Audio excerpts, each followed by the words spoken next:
Good afternoon, everyone. Thank you for joining us this afternoon as we have our MLK Dice Grand Rounds.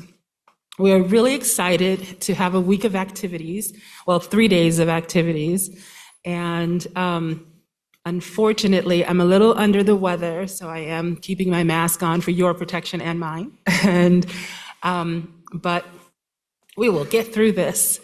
Yesterday, we had the Black Storytellers League of Rochester show up, and they were phenomenal. Wait for the video if you weren't there.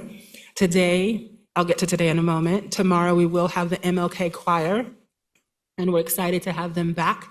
They will be over in the School of Nursing Auditorium, and we're excited to have them come and perform once again. They will be here from 12 to 1.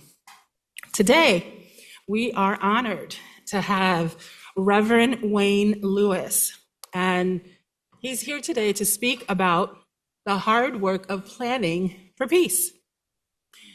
We can all agree it's hard work, but he'll get into that. I just wanted to share some information about him. Many of you, he said earlier that he recognizes many of the faces in this room. He has served in an advisory capacity at the University of Rochester Medical Center for a number of years. Some of you have worked with him in some videos. He has presented to physicians. He is always constantly trying to evolve the conversation towards community. He is a Rochester native and has done this hard work of being a minister and serving in the community for 33 years. Yes. For 33 years, he serves under Emmanuel Missionary Baptist Church, which is here in the Rochester area.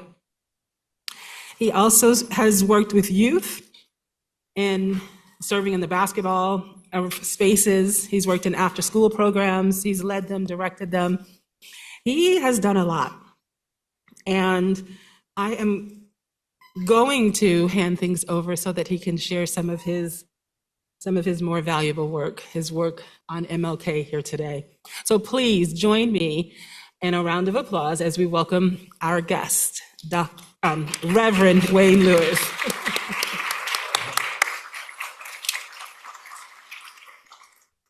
I want to thank you guys so much for just taking time out of your busy schedules to come out and hear about the hard work of planning for peace. We know that Dr. King represented peace in his lifetime, and it still needs to be going on today. Amen. Sorry, you know I'm a preacher, so. But yeah, we have to deal with the hard work of planning. Let me ask you this question. What is hard about MLK's work? Well, I'm going to give you a couple of examples. It's hard because changes make people uncomfortable. Changes make people afraid that they will lose something or some kind of benefit or something to you. He would need many allies to make his work easy. He would need buy-in from high position level people. And what really makes it hard is the threats and the violence. We must understand that King had a lot of detractors. There was people, members of Congress, that really didn't believe in what King stood for. As a matter of fact, John McClain, when he ran for president in 2000, and they asked him about making Martin Luther King Day a holiday, his very words were, "We have enough holidays now. I don't think we need another one." And then he says, "It's going to cost us too much." But in that same year, he had an opportunity to give another speech. And he said, "I must admit that I was wrong, that we need to continue the legacy and movement of Dr. King." Then the civil rights people that he had to deal with, his colleagues? Well, first of all, we got to realize that King had to deal with a lot of folks that he thought might stand behind him. One of them being Stokely Carmichael. Stokely Carmichael was the chairman for the Student Nonviolence Coordinating Committee. Stokely believed that nonviolence wouldn't work.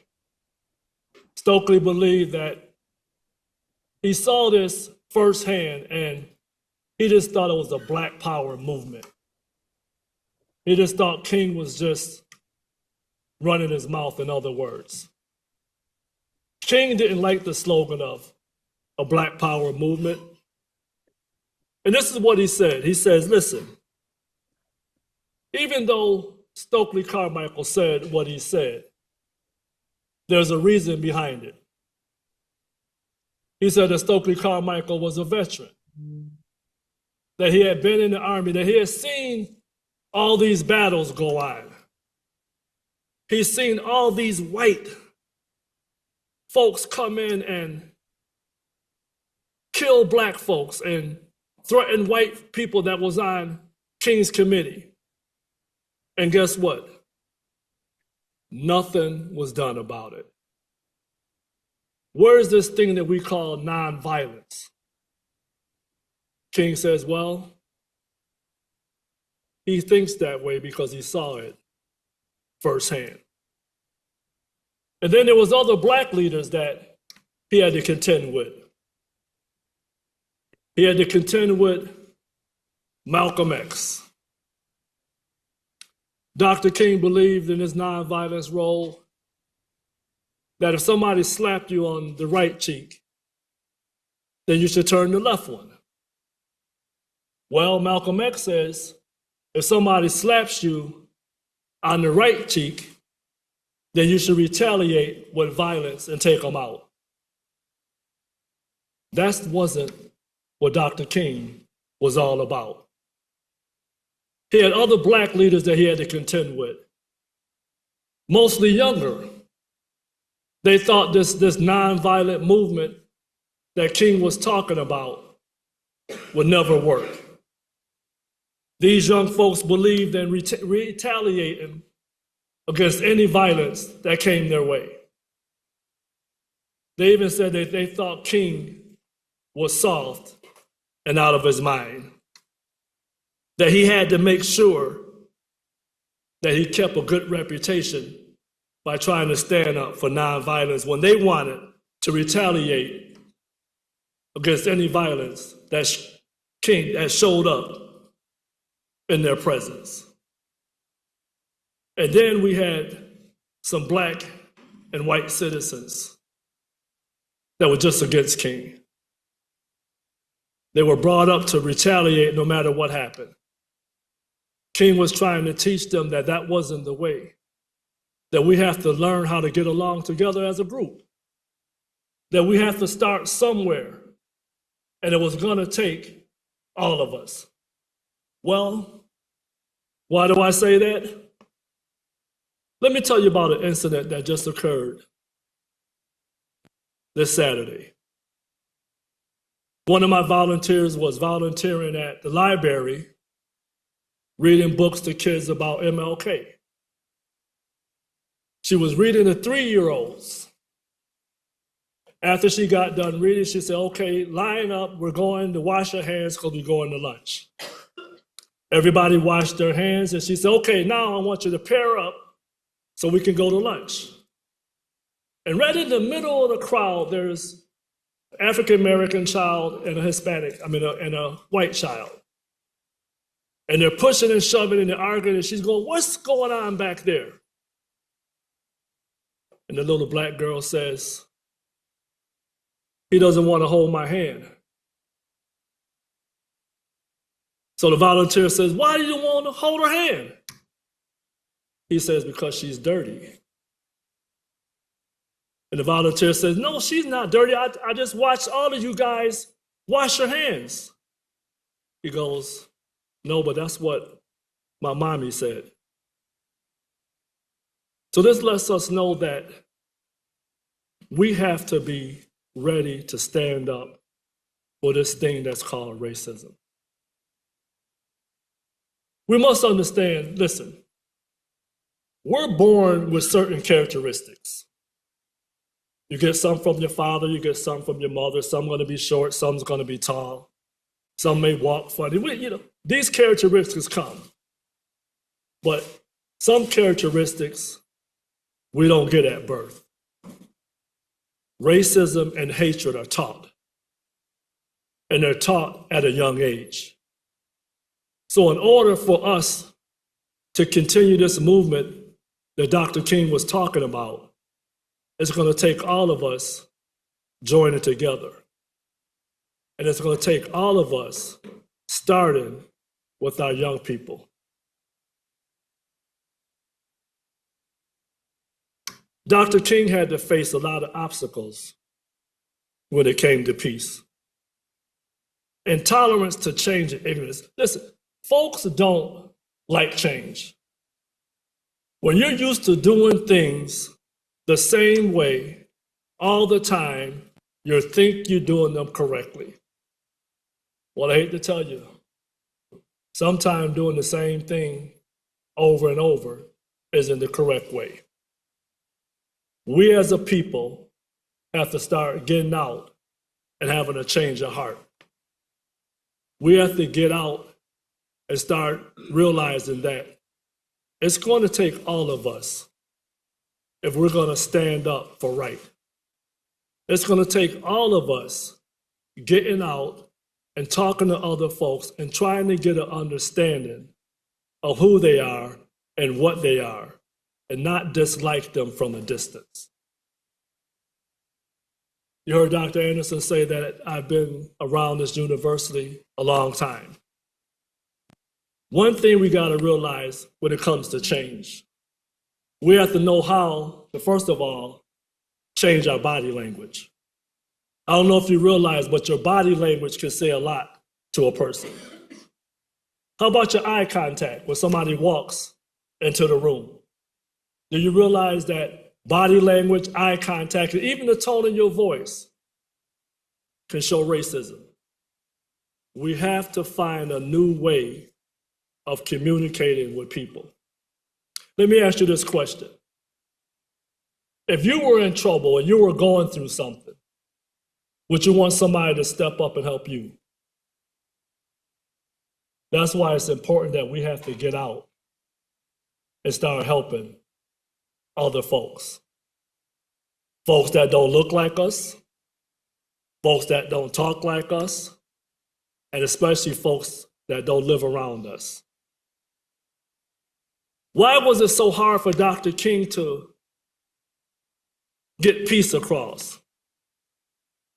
One of the other obstacles was violence and threats. Dr. King had to face violence and threats almost every day.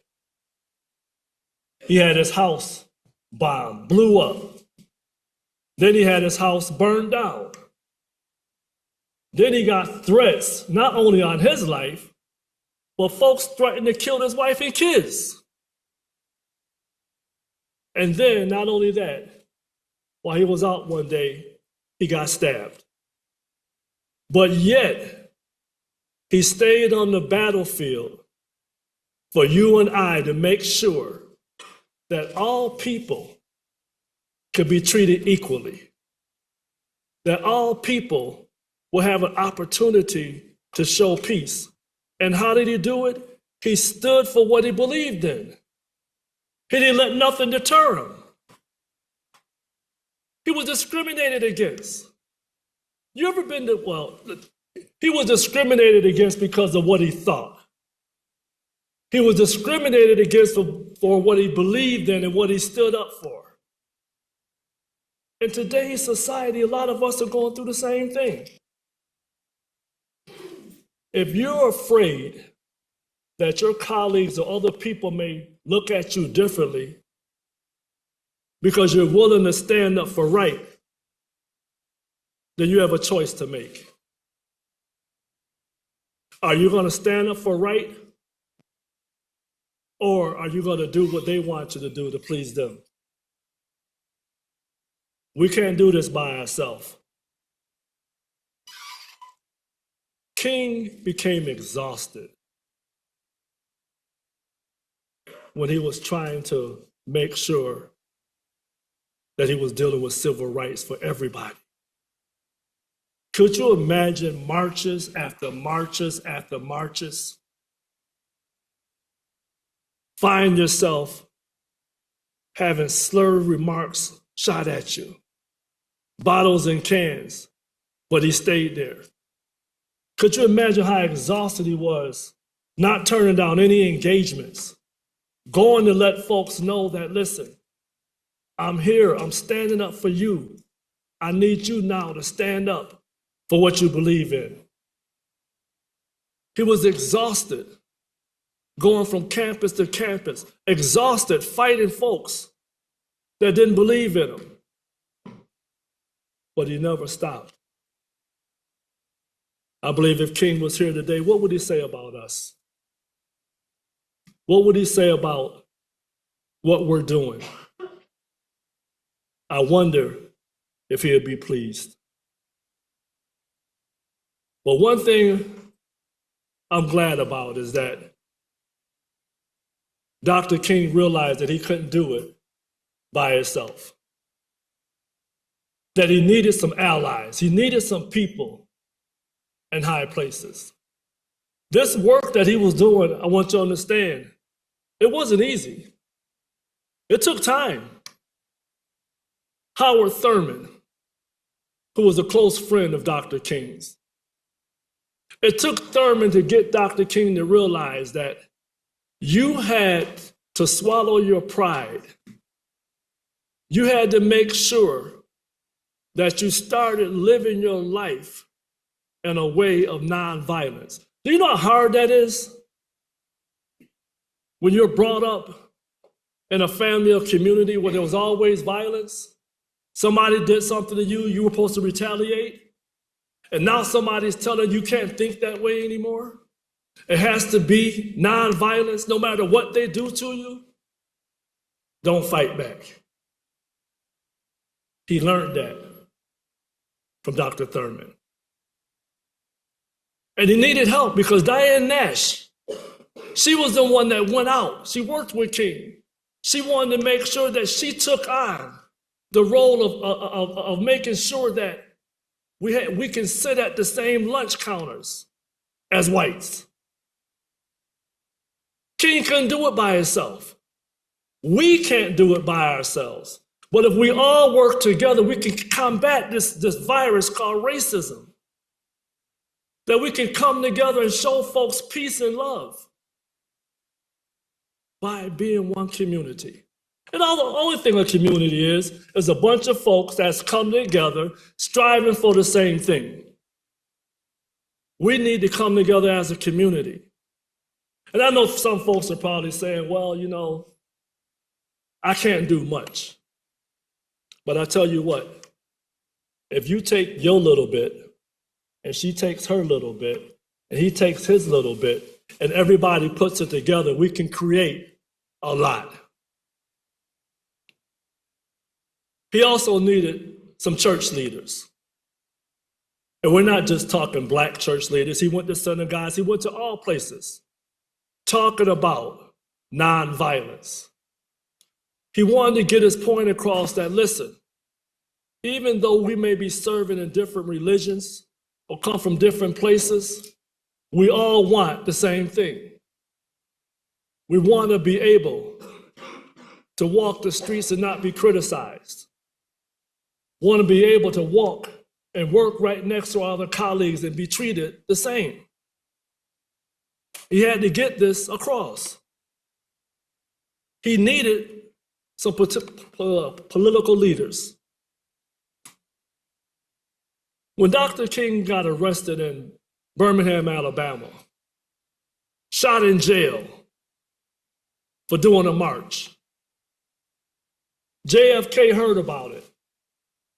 So he called his brother Robert Kennedy. And he goes, listen, we have to do something about this. Robert got the bail money together, and they got King released. We have to make sure that we have some allies that's going to work for what you believe in. You have to have people that's going to make sure that they're standing by you, not just in words, but in action. Then we have to look at, well, I tell you, Lyndon Johnson. Dr. King met with him secretly. And I asked myself, why secretly? You know, sometimes you have to go behind the curtain when you're trying to get things done before you can take them out into the community. I want you to understand that when Lyndon Johnson heard about what was going on, him and Dr. King decided they were going to work together. He said they passed all these landmark civil rights laws.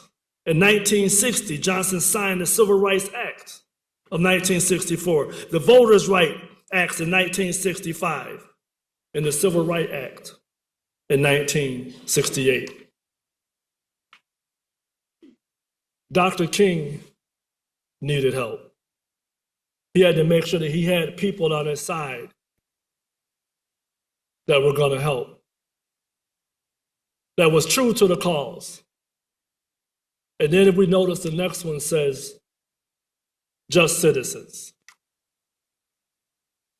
We're just citizens.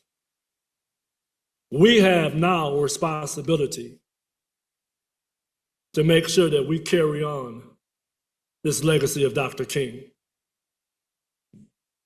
As citizens, we can make a difference. As citizens, if we all stand and band together, we can change some things. Not just for other communities, but for ourselves. How we think, how we look at others. What can we do to help make a change in Rochester? Let's not talk about nowhere else. Let's just say Rochester itself. What can we do to make a difference? Are you willing to step out of your comfort zone? Meaning step out of these four walls. Are you willing to go out into the community? Are you willing to talk to folks that don't look like you? Maybe talk to folks that don't smell like you. How can we bring peace among everybody and making everybody feel welcome and feel safe? Just something for you to think about. Key takeaways from MLK. Want you to understand, do not be afraid to stand up for what is right. Sometimes we're afraid to stand up because we don't know what our friends or family may say. Some things that we have rooted and embedded in us is going to be hard to get rid of. Are you willing to stand up for what is right? Are you willing to stand alone? Some people are not going to see things the same way you see them. No matter how right it may seem, they're still going to do wrong. But we're not talking about them, we're talking about you. Are you willing to go out and not be afraid to do the right thing? Second question, how can we achieve more togetherness, or we can achieve more togetherness than we can alone? Do you realize that there's power in numbers? I was always taught a squeaky wheel is the one that gets the oil. So that means we have to start speaking up. And we have to speak up as a group. Yeah, they might not hear you as an individual, but if we all come together and we all start singing the same song, eventually somebody will hear it. And here's the thing, it's gonna take time. This ain't gonna happen overnight. It's gonna take time, but we got to start somewhere. We can't do it by ourselves. The more people that come together, fighting for the same cause, we can get some things done. Coordinated efforts of resistance can bring about change. Like I said, it's not going to happen overnight. We hear us to say Rome wasn't built in a day. We have to come together and figure out ways. How can we bring about change? How can we stop this thing called resistance against other races and other people? We have to be able to come up with ways that we can change this method. And this peace, Dr. King was always about peace, love, and understanding. We as a people have to start administering peace to one another. We have to start showing love, and then we have to come together in order to make a change. Dr. King gave his life so that we will have an opportunity for peace. What are you willing to give up?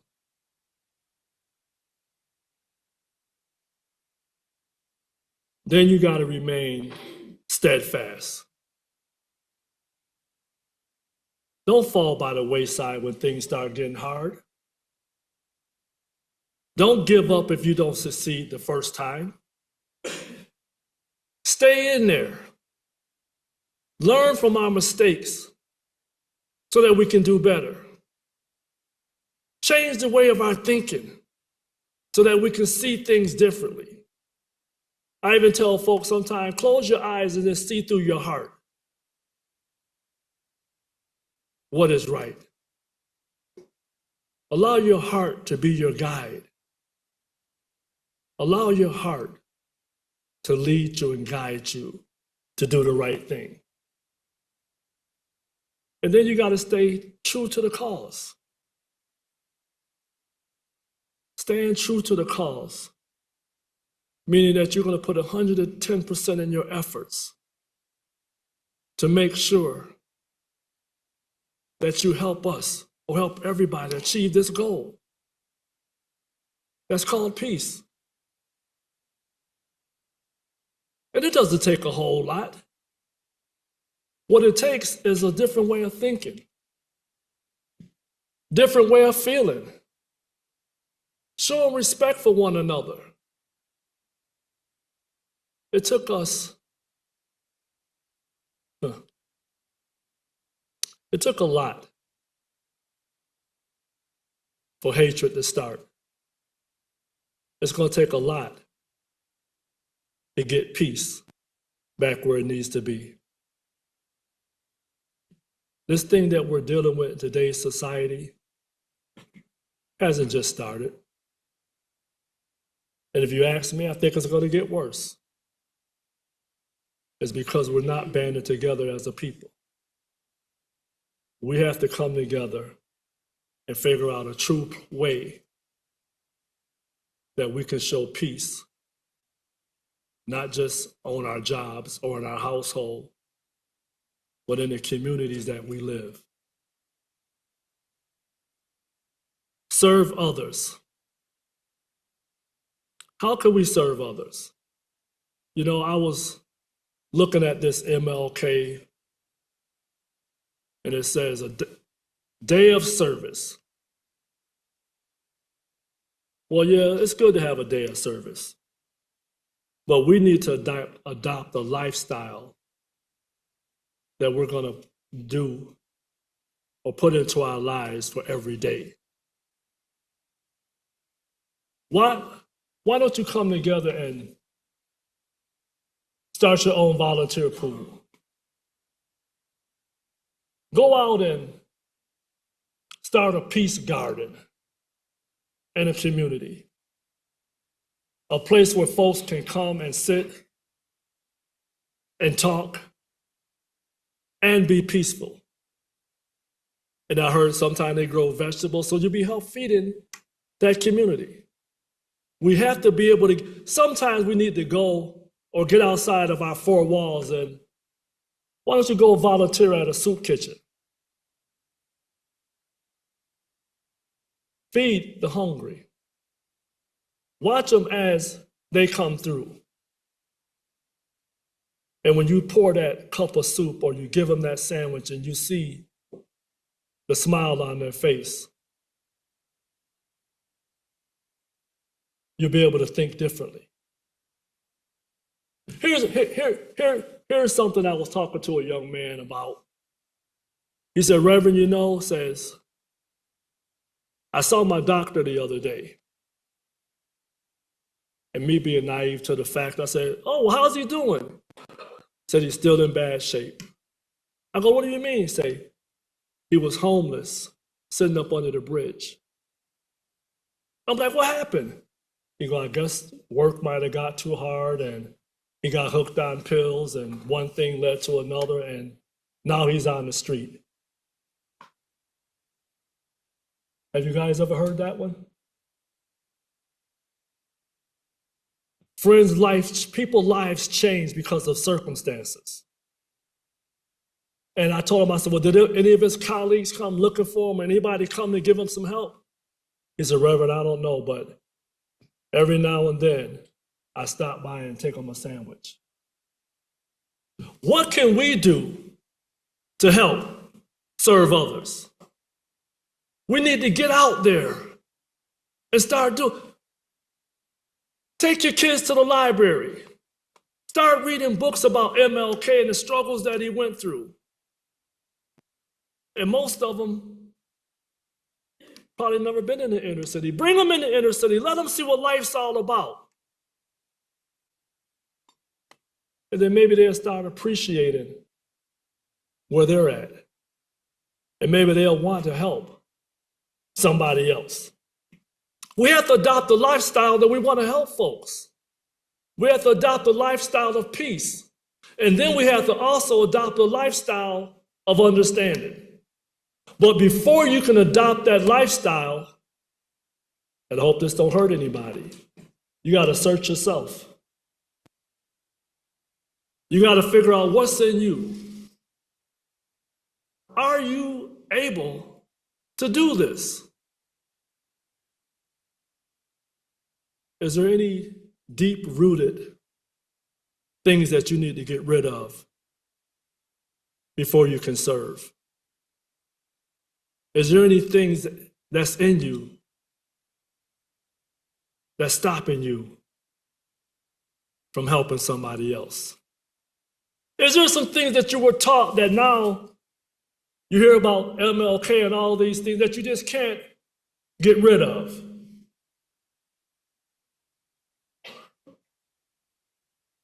You have to adopt a lifestyle that's going to be pleasing, first of all, to yourself, hopefully to your families, to your colleagues, but you come first. You have to search your inner selves and say to yourselves, am I cut out for this? Can I honestly adopt a lifestyle of peace? We want people to treat us a certain way, right? Then we should want to treat them the same way. I'm pretty sure if most of you were down on your luck, you have some friends that have come to your aid, correct? Well, some of these folks out here don't have friends that will come to their aid. Why? Because their friends are embarrassed to be seen with them. Friends are embarrassed to say that they know them. Well, guess what? If you're a true friend, you'll be right there, showing that peace and love, trying to help them to recover. Because we don't know what circumstance put them in the position that they're in. The reason why I say adopt a lifestyle, see, I get out in the community. And folks probably gonna say, yeah, because you're a reverend, you're supposed to do that. Well, guess what? I talk to the homeless. And I say, listen, why don't you go to a homeless shelter, or why don't you go to these places? It's cold out here. And they go, Reverend, they don't treat me with respect. I come in, and first thing they start doing is giving me all these orders. And they say, you know, I used to be a lawyer, but I'd rather sleep on the street than be treated the way that I'm treated at some of these places. So that lets us know we have work to do. There's folks out there that's looking for help, but the places that are giving the help are not treating them accordingly. How can we change this way that we're treating our people? And it's not just black, it's black, whites, Hispanic, Mexicans, they're all over, all races. But they're all being treated with disrespect. There's no peace. There's no happiness. And it hurts my heart to hear somebody say, I'd rather sleep on the street.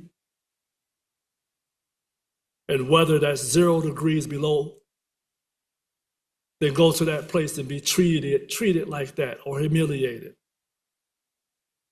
So let us know that we have work to do to bring peace among this community. We have work to do to be able to say to ourselves, I've done the best that I can to show that I'm willing to stand up for right. And if you can say that, then you need to band together with somebody else and come up with a way that you can help make a difference. Any little thing you do towards peace, or any little thing you do towards making somebody's life a little better, is a help. Every little bit helps. Nobody wants to be talked down to. Nobody wants to be discriminated against. Nobody wants for folks to turn their back on them. Because guess what? Some of those same folks that are going through, regardless of the situation they may be in, they still have pride. You hear me? They still have pride. Like I said, they may not look like us. They may be dirty and they may be smelly, but they have feelings. They just want to be treated as human beings. And guess what? When you show somebody that you care, then they will allow you to, first of all, help them with their problem.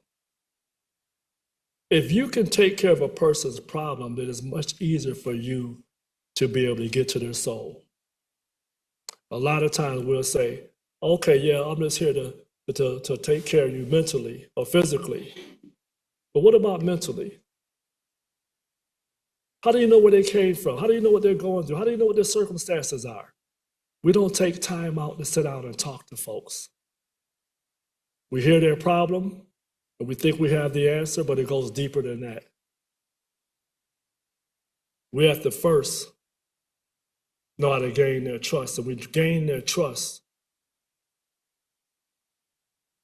by being an example of allowing them to be in a peaceful atmosphere where they feel safe. And that's why I was talking earlier about we don't understand about our body language. Body language can be so threatening. Where folks come in and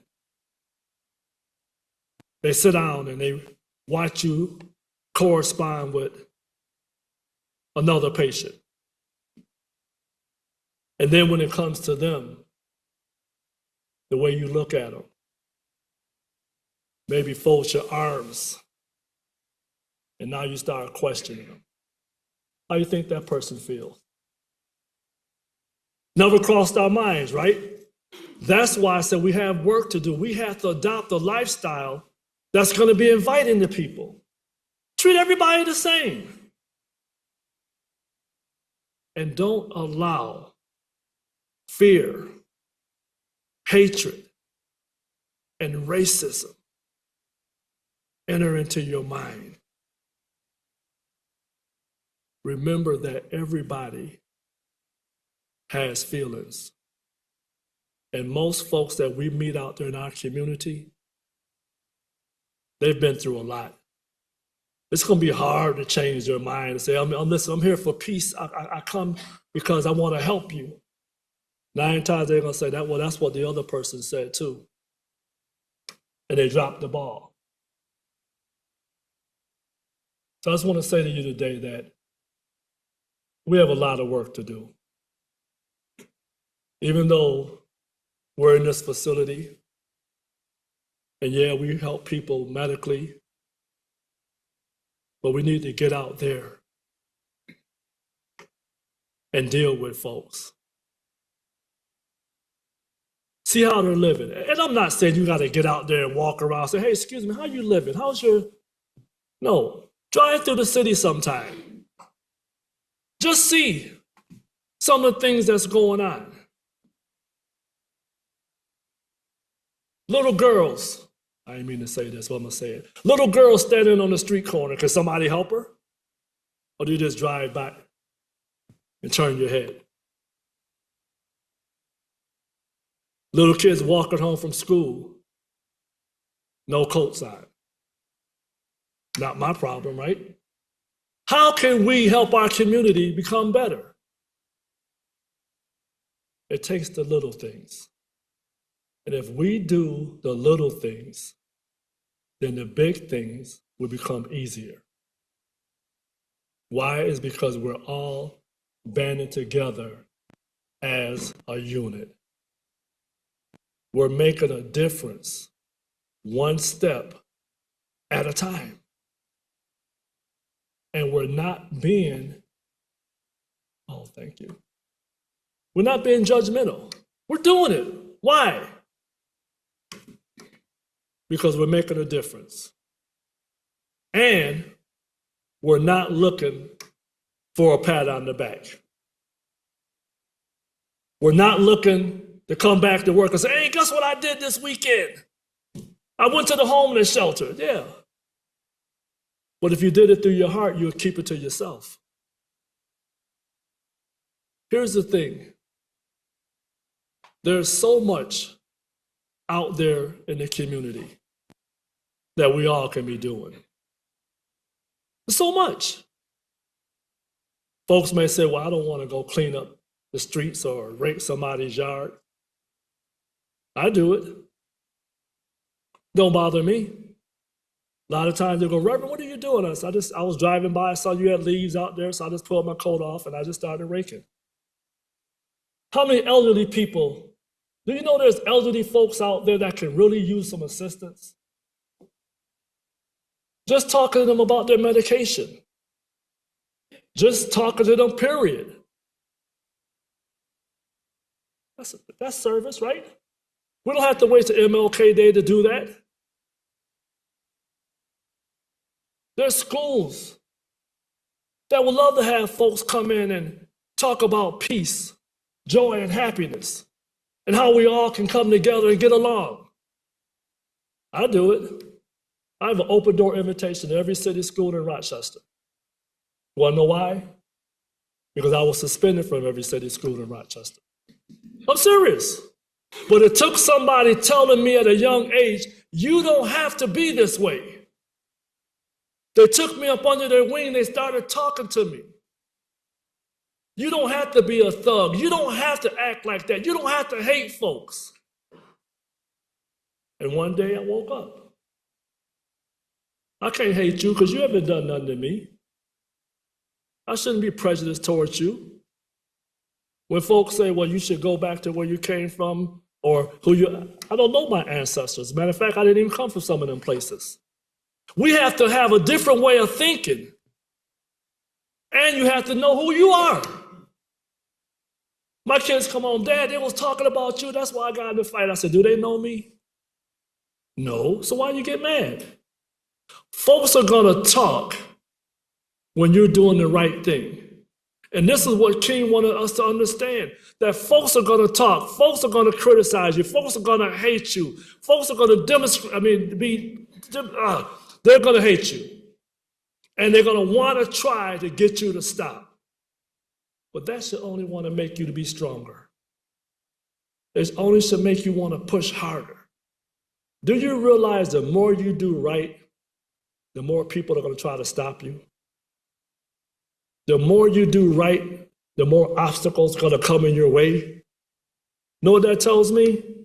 That you're on the right track. When problems start to occur because you're doing the right thing, you're on the right track. When you don't let it stop you and you keep moving forward, you're on the right track. And there's going to be days you're going to say to yourself, why do I even do this?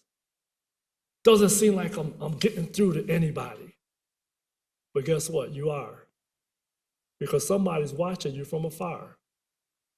Somebody can see the good that you're doing. They may not say anything about it, but guess what? Your reward is to yourself. I've done it, or I'm doing it because I know it's the right thing.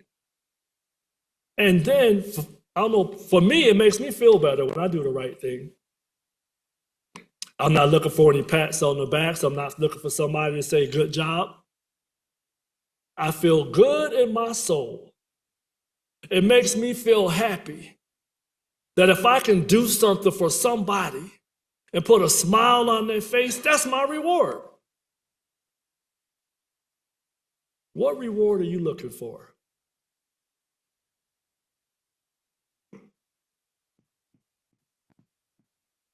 We have to make sure and very sure that we do all that we can to help out. Invest in our community. It's going to, first of all, support your values.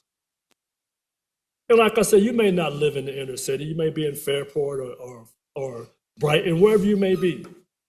But there's still something that you can do. Support your community. Do something to add value to it. Like I said, plant a peace garden. Volunteer at a local library. Get out and just let folks know I'm here if you need me. I don't know about you guys, but how many know who their neighbors are and what and when their neighbors are in need? Or do you act like some folks that I know? I say, when's the last time you talked to your neighbor? I don't talk to them. It has to start in your community. You can't go in nobody else's community and clean up until you do it in your own. As the old saying said, don't clean up in my backyard when yours is dirty. We got to start. We have to have some kind of beliefs. Do you believe in doing right? Do you believe in peace? Do you believe that everybody should have some joy and some happiness? You have to have a belief. And then check out the local organizations. Go and sit. Listen to some of the things that's going on in the community and see where you could be a part of it. And then you got to surround yourself with like-minded people. That's a hard one, ain't it? Yeah. We think people think like we do, some of our friends, but if you really get down to it and you start talking about racism and peace, sometimes you'll be surprised what may come out of your friend's mouth. And then you say to yourself, I thought they thought the way I did. You have to be available to go into these meetings. And listen, here's the thing. You don't have to go to everything. I mean, I'm not saying 365 days you should be out there going. No, pick and choose some things that you want to do. Pick and choose some things you want to hear about. But also take care of yourself. Don't try to be Superman or Superwoman and go out there and do everything. Take some time and visit some meetings in the community. And then rest when you have time. Work when it's time to work. Make a schedule. Once a month, I'm going to find something to do in somebody's community. Once a month, I'm going to try to find somebody that I can help. And I'm not, and listen, I'm not saying financially with the dollar bill. Go out and do something for somebody. Once a month, you have to adopt a lifestyle. And then keep your energy up. Because if you're going to adopt these things, you're going to need energy. You're going to find yourself fighting an uphill battle. Because everybody don't think the same way we do. And then you got to learn how to stand by yourself sometimes. You're going to have to go sometime by yourself. Folks may say, I'm there with you. But when it comes time to doing, you look around and they're not there. That's why King, when he did his marches, if you ever looked behind him, he had regular people just like me and you, willing to stand up, willing to make a difference. Find folks that think like you do. Find folks that's willing to make life better, not just for themselves, but for everybody. And then, so you don't lose focus, I thought this was good. Keep your headphones on. Get some good music, something that's not distracting, and then go to work. Do you know that music is soothing? You know that music is soothing. Because while you're in the pits trying to make peace and happiness, you're going to need something that's going to keep your mind straight. Because some of the things you may see is going to be heartbreaking. Some of the things that people are going to tell you are going to be heartbreaking. But good music will always soothe that savage beast that lives within, called hatred and violence.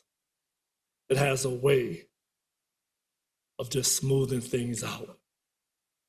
I don't know about you guys, but before I became a reverend, when I found myself in the dumps and life was hard, I would go home and put on my album, Kool and the Gang. I listened to Summer Madness, which is instrumental. And my wife would always, she told me don't say wife, Sandra would come in and say, what's going on? And I go, what do you mean? She goes, whenever things are going on with you, you come home and you put on Summer Madness by Kool and the Gang. I said, well, honey, after listening to it 2 or 3 times, I find myself in a better place. The music has a way of calming me down, having me look at the big picture. So I invite you all to get some headphones before you get ready to work.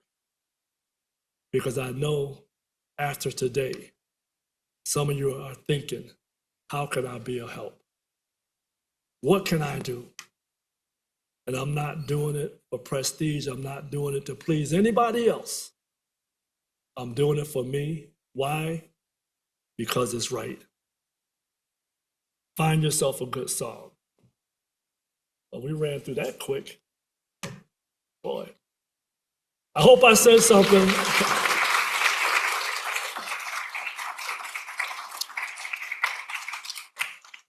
I hope I said something that really touched somebody's heart. It's hard to be a reverend and stand up here and not to get in that preaching mode. So I had to kind of like hold myself back.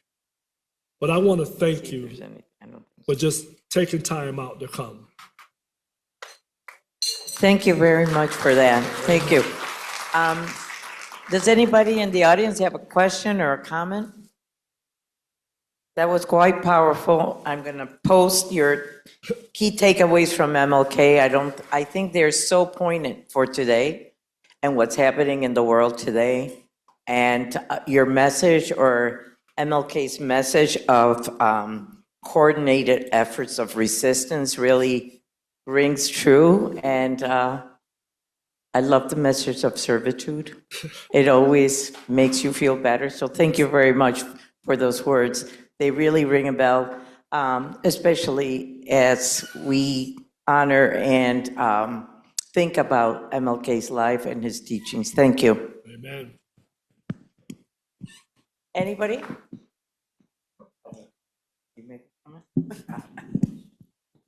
I'm always good for a comment. Thank you very much for your presentation today. And I just want to add, maybe you left it out on purpose. When you talked about facing adversity as you're doing the right thing, the devil don't need to waste their time on anyone they already got, right? So, I told you as a preacher, I can't. I hear you. There you go. But I appreciate that. I'm interested if you have any thoughts about when you focus on individuals. I found myself sitting here reacting that sometimes the institution feels like the barrier. Yeah. Well, I could think of 2 examples this morning. I always try to make sure that when I try to talk to individuals, and I want to first of all take care of their problem. Prime example, as a reverend, I can't go up to a homeless person and say, hey, I want to talk to you about religion, and his stomach is growling. My job is to feed him first. Now I take care of the problem. Now I can sit down and talk to them. They're most likely, now I have all their attention because I took care of their need first. So that's how I look at everybody. All the situations I face, what is your need? What can I do for you? Because once I do that for you, now you're more apt to listen to what I got to say. And with each other, too. That's it. Thank you. You're welcome. Anybody else? That concludes our MLK. Oh, I'm sorry. Oh, Hi, I just wanted to ask you to comment and get a thought about, we've kind of talked around it a lot, but about all the damage that Trump has already done and will do in the coming weeks, months, and years. And I think it's hard to fathom. And so I guess I just would like your thoughts on coping with that and feeling like we're losing so much of what we've gained. So I'd appreciate any comment on that. okay. Well, when I made that comment, as an African American young man, we faced a lot of discrimination, and things were getting better. Now, if we notice, it's getting worse. Why do I say that? I talked about characteristics of a person. A lot of us that are older, it's going to be hard to change your minds about racism and everything. We have to start with our young people. And that's why I use that example about those 3-year-olds. We have to start in our own households, teaching our children that everybody is the same. Now, if I would have had the opportunity to tell that volunteer this, when that whole conversation came up, 2 things in there we could have done. First thing is, they concentrated on the little white kid about what his mom had said, right? You can't say, okay, I want you to touch her and rub her hand and see if anything comes off because she's not dirty, right? I would have said, look at me. I'm the same color as she is. Do you consider me dirty? They probably would have said no, because I'm an adult. You know what I'm saying? So our education has to start with our young people. We have to start educating them as youth. And here's the thing. They don't know any better. He's doing exactly what his parents is teaching him. So that's why I say it's going to get worse, because nobody is really taking time out to try to educate their children. Do you know there's schools in the suburbs, I'm not going to say it, that don't even teach Black history? There are some areas that some kids don't even see Black people unless they're watching them on TV. So we have to start educating our young folks, Black and white, Hispanic, everybody, at a young age that we all were made equal. Like this young man said, everything God made is good and very good. We have to start putting that out there, letting folks know that there's no big I's or little U's. We all are in this together.